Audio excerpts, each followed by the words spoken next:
Hi guys, இந்த வீடியோவில் வந்து எலக்ட்ரோஸ்டாட்டிக் பொட்டன்ஷியலை பற்றி நம்ம அனலைஸ் பண்ண போகிறோம். ரைட், இப்போது எலக்ட்ரோஸ்டாட்டிக் பொட்டன்ஷியலில் வந்து நம்ம மறந்துடுங்க. நார்மலாக ஜென்ரல் டிஸ்கஷன்லேருந்து ஆரம்பிப்போம்.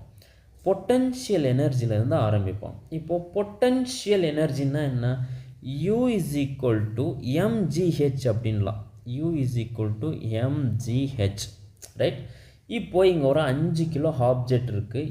ஏதோ ஒரு ஹைட்டில் நான் வந்து ப்ளேஸ் பண்ணியிருக்கேன். It may be anything. 5 kilo, 5 metre, 10 metre, 15 metre, ஏதோ ஒன்று. இப்போ 5 கிலோ ஆப்ஜெக்ட் இருக்குது. இதில் வந்து ஒரு 50 joule of potential energy act ஆகலாம்.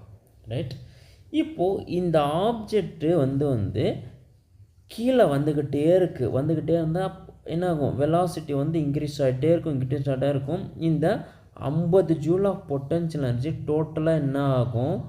50 ஜூல் ஆஃப் கைனடிக் எனர்ஜியாக மாறிடும். இதை தான் வந்து லா ஆஃப் கன்சர்வேஷன் ஆஃப் எனர்ஜின்னுவாங்க. லா ஆஃப் கன்சர்வேஷன் ஆஃப் எனர்ஜினா என்ன? ஆற்றலை ஆக்கவும் முடியாது, அழிக்கவும் முடியாது. இங்கிலீஷில் சொல்லணும்னா energy cannot be created nor be destroyedன்னு சொல்லுவாங்க. ரைட், இப்போது விட்டுருங்க. இந்த potential energy, law of conservation of energy எல்லாத்தையும் நம்ம பேசிட்டோம்.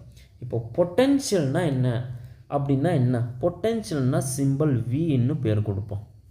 சரி, பொட்டன்ஷியல் அப்படின்னா ஒரு கிலோ மேலே எவ்வளோ எனர்ஜி ஆக்ட் ஆகுது அதுதான் வந்து பொட்டன்ஷியல்னு சொல்லுவோம். இப்போது இங்கே வந்து 50 ஜூல் ஆஃப் எனர்ஜி இருக்குது, பொட்டன்ஷியல் எனர்ஜி இருக்குது. இங்கே 5 கேஜ் இருக்குது. அப்போது ஒரு கிலோவுக்கு எவ்வளோ பொட்டன்ஷியல் எனர்ஜி ஆக்ட் ஆகும்? 10 ஜூல் ஆக்ட் ஆகும் ஒரு கிலோவுக்கு. இந்த மாதிரிலாம் 10 ஜூல் ஆஃப் எனர்ஜி பர் கேஜின்னு எழுதலாம். கரெக்டாக?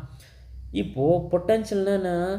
Potential is nothing, potential energy per unit மாஸ்ன்னு சொல்லலாம். ஒரு கிலோ ஆப்ஜெக்ட் மேலே எவ்வளோ எனர்ஜி ஆக்ட் ஆகுது அதுதான் பொட்டன்ஷியல். இப்போது கம்மிங் டு எலக்ட்ரோஸ்டாட்டிக் பொட்டன்ஷியல், அதுவும் சிம்பிள் எதுவுமே இல்லை, வி தான், நத்திங். இப்போது இங்கே 5 கிலோ மாஸ் யூஸ் பண்ண, இதுக்கு பதிலாக நான் என்ன பண்ண போகிறேன்னா 5 கூலும் ஆஃப் சார்ஜை யூஸ் பண்ண போகிறேன்.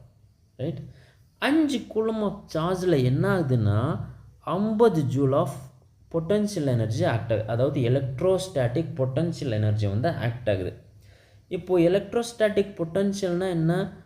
இங்கே நம்ம பார்த்தோம் ஒரு கிலோ மேலே எவ்வளோ எனர்ஜி ஆக்ட் ஆகுது. இங்கே வந்து பார்த்தோம்னா ஒரு கூலும் ஆஃப் சார்ஜில் எவ்வளோ எனர்ஜி ஆக்ட் ஆகுது அப்படின்னு தான் கணக்கு. ரைட்டா? இப்போ மொத்தமாக 50 ஜூல் இருக்குது. எவ்வளோ கூலும் ஆஃப் சார்ஜ் இருக்குது? 5 கூலும் ஆஃப் சார்ஜ் இருக்குது. அப்போது ஒரு கூலும் சார்ஜுக்கு எவ்வளோ? 10 ஜூல் பர் கூலும் அப்படின்னு எழுதலாம். அப்போது எலக்ட்ரோஸ்டாட்டிக் பொட்டன்ஷியல்னால் என்ன? Electrostatic potential energy per unit coulomb of charge. ஒரு கூலும் ஆஃப் சார்ஜில் எவ்வளோ பொட்டன்ஷியல் எனர்ஜி ஆக்ட் ஆகுதுன்னு அர்த்தம்.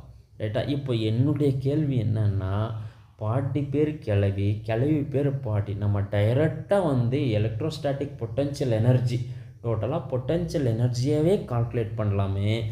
எதுக்கு நம்ம வந்து ஒரு ஆப்ஜெக்ட் மேலேயோ இல்லை ஒரு சார்ஜ் மேலேயோ ஆக்ட் ஆகிற அந்த பொட்டன்ஷியல் எனர்ஜியை ஒவ்வொரு மாஸுக்கும், ஒவ்வொரு கிலோ மாஸுக்கும் பிரித்து கொடுக்கணும்? இப்போ எலக்ட்ரோஸ்டாட்டிக்ஸ் எடுத்துக்கிட்டோம்னா ஒவ்வொரு கூலும் ஆஃப் சார்ஜுக்கும் எதுக்காக நம்ம வந்து பிரித்து கொடுக்கணும்? Potential energy per unit coulomb அப்படின்னு எதுக்கு சொல்லணும் அப்படிங்கிறாங்க. இந்த கேள்வி இருக்குது. கரெக்டுங்களா? அந்த கேள்விக்குண்டான ஆன்சரை வந்து நீங்கள் அனலைஸ் பண்ணுங்கள். Comment that one. I will definitely reply you. Right? Thank you so much. If you like my videos, you just subscribe and share this video.